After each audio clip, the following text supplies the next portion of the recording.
So, if you're just tuning in, this is The Artist Craft. I'm your host, Stacey Cochran, and the guest today is Adam Shepard, author of Scratch Beginnings. So let's talk a little bit more about Scratch Beginnings. What would you say is the #1 thing that people don't know about homeless people that they need to know? Well, I think, like I was saying before, there are two different perspectives. There are the mentally ill. There are those that are addicted, that have addictions, and then there's the other side. And I think that we only see the guys that are out there begging for money, that are bums. That's all we really see. We don't see the other aspect, the guys that are there for maybe only a month, 2 months, 3 months while they get their lives in order. And I never really looked at that side. I just looked at the guys that I knew were going to be homeless forever. And to see the guys that had only hit that rock bottom for 1 month, 2 months, to see that was a totally different world for me, and it was fascinating. What can we do to improve homelessness in the United States? Well, I think it takes everybody has to lend a hand, and I think one of the things I talk about in the epilogue is attacking homelessness before it hits. You know, the guys that are homeless, they start out, many of them start out behind the 8 ball from the beginning. And so I think to touch a child's life, to touch somebody's life before they've had the opportunity to get to the point where they're only 1 paycheck, 2 paychecks away from homelessness. And that's what I talk about a lot in the epilogue, is how do we attack this problem? How do we attack the dying American dream as it is perceived in the media? Well, if you're just tuning in, I'm your host, Stacey Cochran, and the guest today on The Artist Craft is Adam Shepard, author of Scratch Beginnings, which is available at online retailers everywhere. And at the website, you have a website URL. I think is it Scratch Beginnings? ScratchBeginnings.com. ScratchBeginnings.com. So everybody go check out that and buy the book. By goodness, you know, this book is about something that affects all of us in the United States.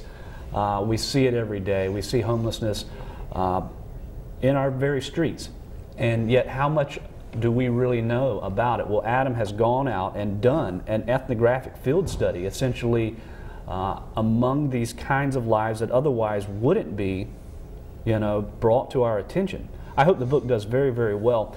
So one question I had as I was reading this was, you know, was this a one-time investigation? Was this something that you said, I want to spend a couple of years, you know, studying this and seeing if this reality is exactly the way that I see it? Or is this something that you want to pursue homelessness?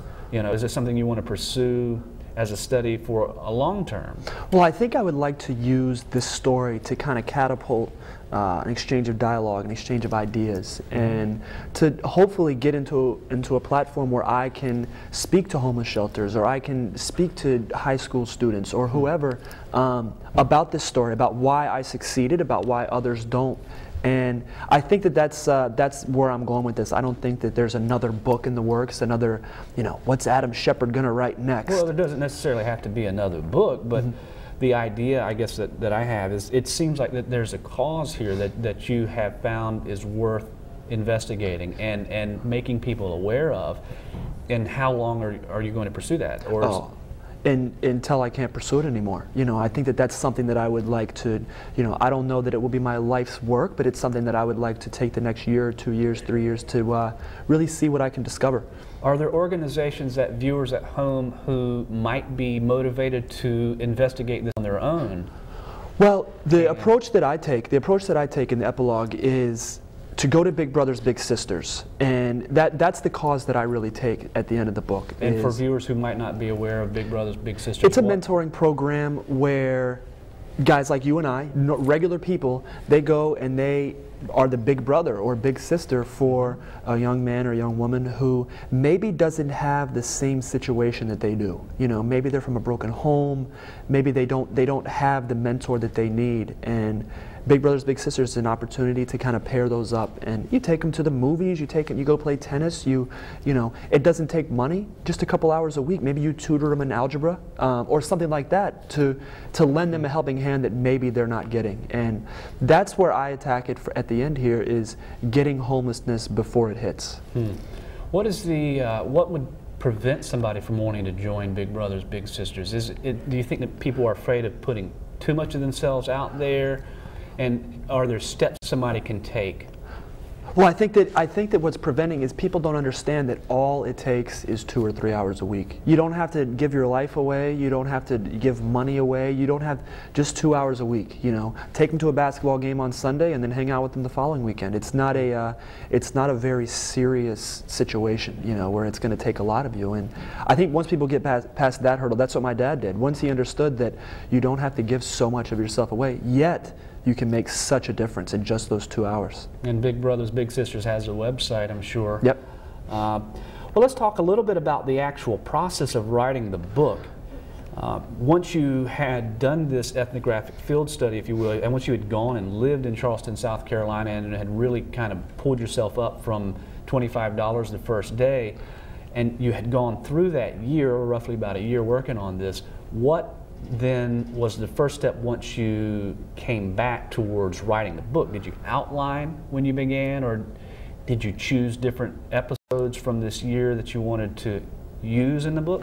Well, I took a pretty unconventional approach because I had been journaling the whole time, and that's what I used to formulate my manuscript. I had 4 journals that I had sent home, so when I got home I had those 4 journals and I just started writing. And it was chapter 1, my first couple of days in the shelter, chapter 2, and then I just kind of moved steadily throughout the book, and I told the events that I thought were notable, that I thought were important.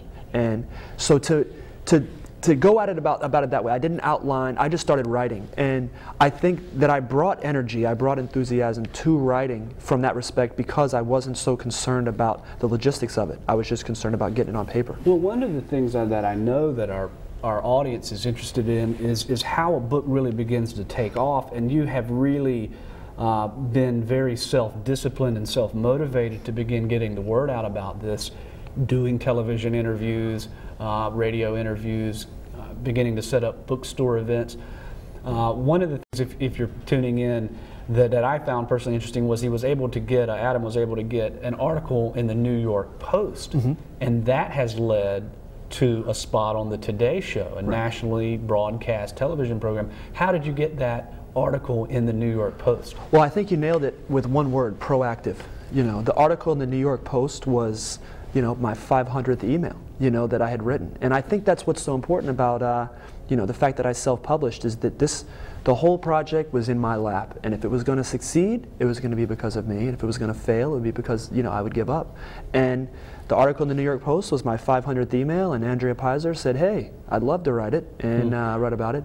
And she did. And then the next day, the New York Post called, or the Today Show called, and Inside Edition, and it catapulted from there. But the thing is, it didn't start out like that. I mean, I had trouble getting into the News and Observer, you know, so you just keep pounding the pavement, and then you get that one hit, and you know, hopefully it will take off from there. What advice would you give to someone who wants to publish a book? I think that there are 2 avenues you can take. You can either publish or you can self-publish. And publishing I certainly recommend it to anyone. Find an agent, go through the process. But self-publishing was so appealing to me because from manuscript to having the book in my hand took 3 months, you know, to get it professionally edited, the cover design, graphic design, the interior layout, everything. It took 3 months, and then I had the book in my hand, and then I could go from there. Publishing can take, you know, I mean, it could take up to 18 months longer maybe. So I think that's what was appealing to me. And then from there, to have the success of my book in my hand rather than having to wait for someone else, rather than have to hound a publisher. That's what was appealing to me from the beginning. Now, who is Kim Guarino? She is well, she's actually a friend of mine who is doing my publicity work now.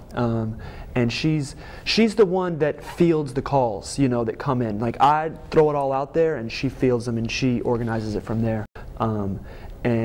But again, I mean, she's not someone who is paid. I mean, she's doing it as a favor to help me out. And I think that's so important, to have a support group there, to have people, because the time. She must believe in the cause. Oh, absolutely, absolutely. I think, and I think she believes in me. And there are so many writers out there that have people that believe in them: a mom, a dad, a brother, a sister, a friend.